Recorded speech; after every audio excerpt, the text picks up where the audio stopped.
أعوذ بالله من الشيطان الرجيم بسم الله الرحمن الرحيم الحمد لله رب العالمين والصلاة والسلام على سيد الأنبياء والمرسلين السلام عليكم ورحمة الله وبركاته ګران ورونه او خوندو د سناهل د اکیډمي ته ښه راغلاست ایله د چې ټول به روغ جوړ او د الله تعالی په رحمت کې به یاست نننۍ ویډیو ډېره مهمه ده ځکه موږ به د قرآن کریم د یو داسې مبارکې جملې وظیفه او برکت په اړه خبرې وکړو چې د الله تعالی د لامحدود قدرت او عظمت څرګندونه کوي نو که تاسو غواړئ د کن فیکون لفظ وظیفه او د هغه تاثیرات په خپل ژوند کې راولي معنا او فضیلت او حقیقت د ذکر طریقه په تفصیل سره وپیژنئ نو ویډیو کې به موږ تاسو ته د هغه مکمل تفصیل ذکر کو آیا تاسو کله داسې احساس کړی چې تاسو ستونزې ډېرې شوي دي آیا قرضونه بېروزګاري کاروباري مشکلات او د ژوند سختي مو اندېښمن کړي یاست نو نن به تاسو ته د قرآن کریم د یو عظیمې جملې په اړه معلومات درکړو چې د الله تعالی د بېپایه قدرت نښه ده دا جمله د کن فیکون یعنی کن هغه امر هغه اراده چې الله جل شانه وکي نو فیکون هغه فورا ورسیږي هغه وسی هغه کار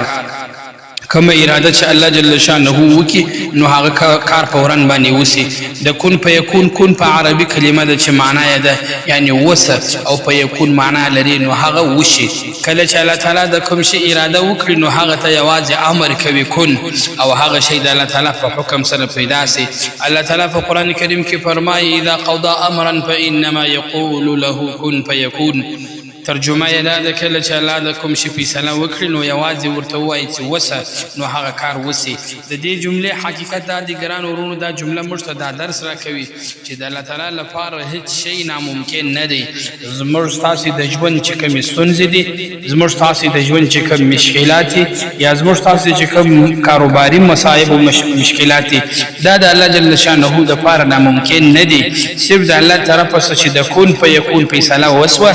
ستا هر قسم تکالیف که د کاروبار په حواله یې که د رشتې په حواله یې که د اولاد په حواله یې که د کور په حواله یې دا به ټول ختمیږي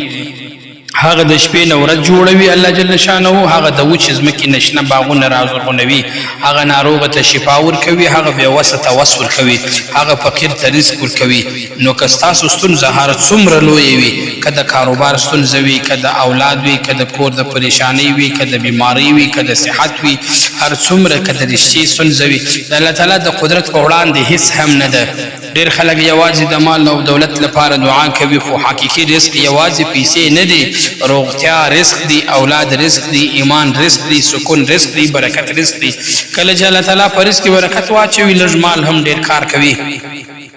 د الله تعالی یادول د زړونو سکون دی قرآن کریم فرمایي الله بذکر الله تطمئن القلوب خبر اوسئ چې زړونه یوازې د الله په ذکر سره آرامي پیدا کوي نو مؤمن باید هر وخت ذکر استغفار او دعا ته پام وکړي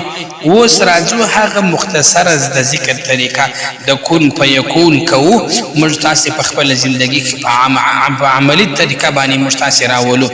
اول دواره به اودس وکړو طریقه یې دا ده اول دواره اودس تازه کړو د قبلې طرف ته کښېنو درې ځله درود شریف ووایو په جناب محمد مصطفی صلی الله علیه وسلم باندې بیا د الله تعالی په یاد سره کن فیکون جمله 300 واره ووایو 300 واره او بیا 3 واره درود شریف ووایو له اخلاص او یقین سره دعا وکړو په پای کې بیا 3 واره درود شریف ووایو خپل حاجت د الله په دربار کې وړاندې کو ګرانو دوستانو دا خبره په یاد ولرئ چې کن فیکون د الله د قرآن کریم مبارکه جمله ده چې د الله تعالی د قدرت بیان کوي د دعا قبلېدل او حاجت پوره کېدل یوازې د الله تعالی په اراده پورې تړلي دي نو د وظیفې تر څنګ 5 وخت لمونځ کوئ حلال رزق ګټئ استغفار کوئ مور و پلار خوشحاله ساتئ صدقه ورکوئ کله کله انسان فکر کوي چې زما ستونزه او تکلیف ډېر لوی دی الله تعالی د هر څه مالک دی ممکن نن ستونزه وي او سبا حل شي ممکن نن غم وي سبا خوشحالي وي ممکن نن فقر وي سبا برکت وي نو هیڅ کله د الله تعالی له رحمته منع امیده کېږي یا الله موږ ټولو ته حلال رزق راکړي یا الله زموږ قرضونه ادا کړي یا الله زموږ ناروغانو ته شفا ورکړي یا الله زموږ زړونه د ایمان په رڼا منور کړي یا الله زموږ کورونه ته برکت او سکون راولېږي آمین یا رب العالمین ګرانو وروڼو او خویندو که تاسو دا ویډیو ګټوره ښکاره شوه نو ویډیو لایک شیر کړئ او د ملګرو سره شیر کړئ په کمنټ کې سبحان الله ولیکئ او زموږ چینل در سره سبسکرایب کړئ تر بلې ویډیو د الله په امان السلام علیکم ورحمة الله وبرکاته.